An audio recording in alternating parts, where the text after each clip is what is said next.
Hello again, welcome to my channel.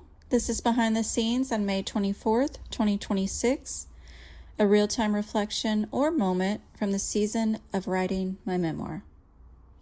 Today I found myself thinking about all of the audios I've recorded for this channel, and I realized throughout many of these reflections, I've said things like I heard Psalm 102, or I heard Psalm 89, or I heard a page number, and I started to think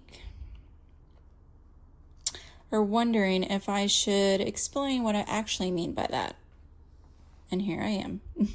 Because when I say I heard something, I don't mean I physically heard a voice. It's not an audible sound. It's something internal. The best way I can describe it is that it feels like words attached to a feeling, almost like a knowing. Sometimes it's subtle.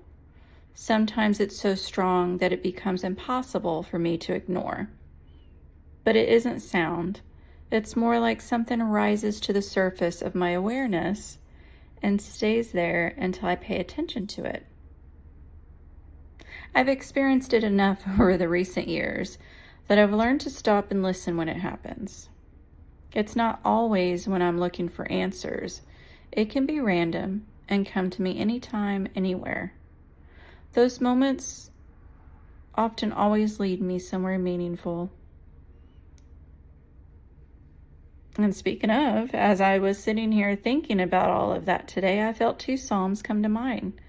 Psalm 99, then Psalm 82. And in that order. These two Psalms together seem to reinforce the theme of listening, paying attention, discerning, and reflecting. They came through clear, not muffled, and somehow it came with clarity instead of confusion.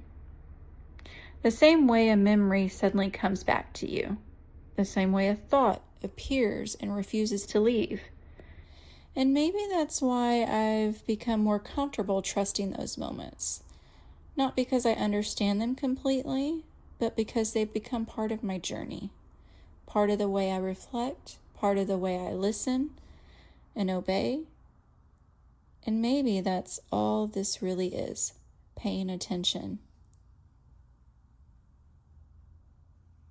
and discipline. Well, that's where I was today.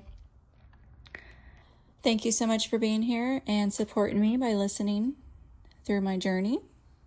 Until next time, ta-ta.